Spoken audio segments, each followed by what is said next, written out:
শুরুতেই জানিয়ে দেব পরমাণু যুদ্ধের জন্য উস্কানি দিচ্ছে ওয়াশিংটন, অভিযোগ কিম জং উনের। জানিয়ে দেব যুদ্ধ বন্ধে ডোনাল্ড ট্রাম্পের সঙ্গে এবার আলোচনায় বসতে চায় ভ্লাদিমির পুতিন। এছাড়া রয়েছে যুদ্ধের জেরে মানসিক সমস্যায় ইসরায়েলি সেনারা 6 জনের আত্মহত্যা। জানিয়ে দেব সিরিয়ায় ইসরায়েলি বিমান হামলায় হিজবুল্লাহর কমান্ডার নিহত।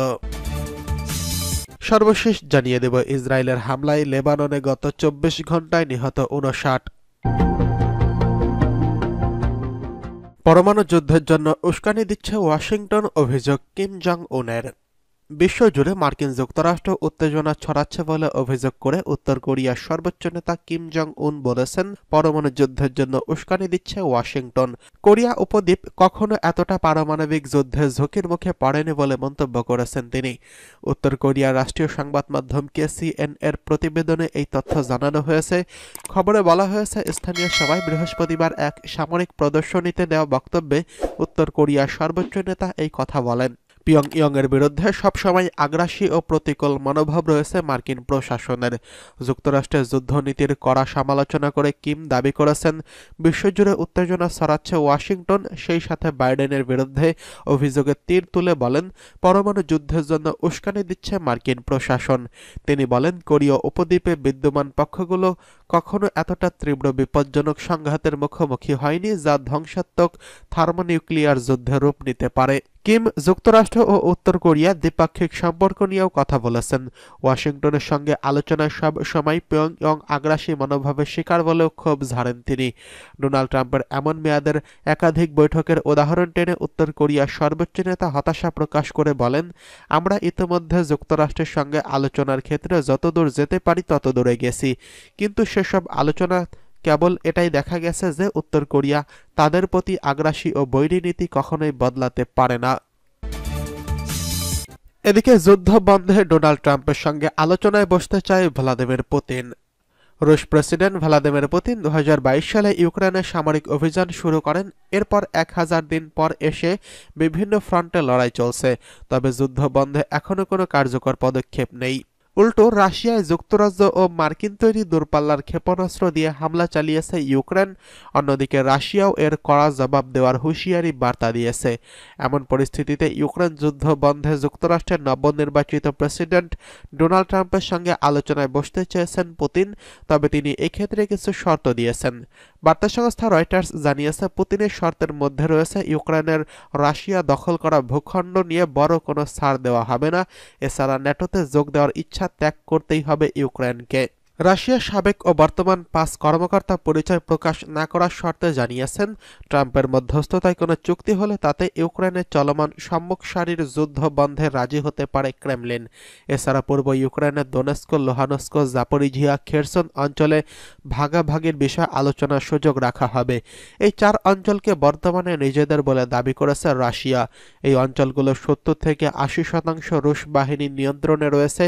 রয়টার্স আরও জানিয়েছে, ইউক্রেনের উত্তর দক্ষিণাঞ্চলের খার্কিভ, মিকোলাইভের অল্প যেসব এলাকা রয়েছে রাশিয়ার দখলে, সেখান থেকে সেনা প্রত্যাহার করতে রাজি হতে পারে ক্রেমলিন।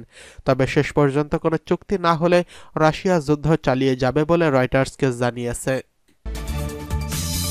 এদিকে যুদ্ধের জেরে মানসিক সমস্যায় ইসরায়েলি সেনারা 6 জনের আত্মহত্যা। গাজা ও লেবানন যুদ্ধের জেরে সম্প্রতি ইসরায়েল কমপক্ষে 6 সেনা আত্মহত্যা করেছেন। ইসরায়েলি দৈনিক ইয়েদিওথ আহরনথ শুক্রবার এক প্রতিবেদনে জানিয়েছে, গাজা উপত্যকা এবং দক্ষিণ লেবাননে দীর্ঘস্থায়ী যুদ্ধ থেকে সৃষ্ট গুরুতর মানসিক যন্ত্রণাকে সেনাদের আত্মহত্যার প্রাথমিক কারণ হিসেবে উল্লেখ করা হয়েছে। বলা হয়েছে, মানসিক অসুস্থতার চিকিৎসা নিচ্ছেন দেশটির সামরিক বাহিনী এবং আরও হাজার হাজার সদস্য। এই তথ্য প্রকাশ করেছে দেশটির একটি সংবাদ মাধ্যম। তবে আত্মহত্যার সংখ্যা আরও অনেক বেশি বলে ধারণা করা হচ্ছে। প্রতিবেদনটিতে বলা হয়েছে, মানসিক সমস্যায় ভোগা 3 ভাগের 1 ভাগ সেনার মধ্যেই রয়েছে পোস্ট ট্রমাটিক স্ট্রেস ডিসঅর্ডারের লক্ষণ। তাদের দাবি, চলমান যুদ্ধে আহত সেনার চেয়ে মানসিক রোগে ভুগেছে এমন সেনার সংখ্যা বেশি। এক তদন্ত রিপোর্টের তথ্য অনুসারে মানসিক আঘাতে ভুগছেন এমন সৈন্যের সংখ্যা যুদ্ধে শারীরিক আঘাতপ্রাপ্তদের ছড়িয়ে যেতে পারে বলে ধারণা করা হচ্ছে।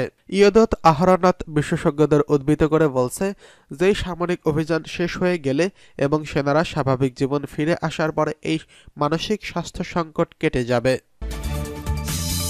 এদিকে সিরিয়ায় ইসরায়েলি বিমান হামলায় হিজবুল্লাহর কমান্ডার নিহত। মার্কিন সংবাদ মাধ্যম দাবি করছে, সিরিয়ায় সাম্প্রতিক বিমান হামলায় ইসরায়েলি সামরিক বাহিনী হিজবুল্লাহর একজন সিনিয়র কমান্ডার হত্যা হয়েছে, যিনি 2007 সালে ইরাকে মার্কিন সেনাদের উপর হামলার পরিকল্পনা করতে সহায়তা করে আসছিলেন বলে জানা গেছে। এক প্রতিবেদনে আজ এই খবর জানিয়েছে আল জাজিরা। নাম প্রকাশে অনিচ্ছুক এক মার্কিন কর্মকর্তা উদ্ধৃতি দিয়ে এনবিসি নিউজ জানিয়েছে, আলী মুসা দাকদুক, যিনি মার্কিন সেনাদের উপর কারবালার অভিযানের প্রধান ভূমিকা পালন করছিলেন, যেখানে আমেরিকান নিরাপত্তা দলের ছদ্মবেশের যোদ্ধারা একটি ঘাঁটিতে প্রবেশ করছিল, গুলি চালায় এবং মার্কিন 5 সেনাকে হত্যা করেছিল।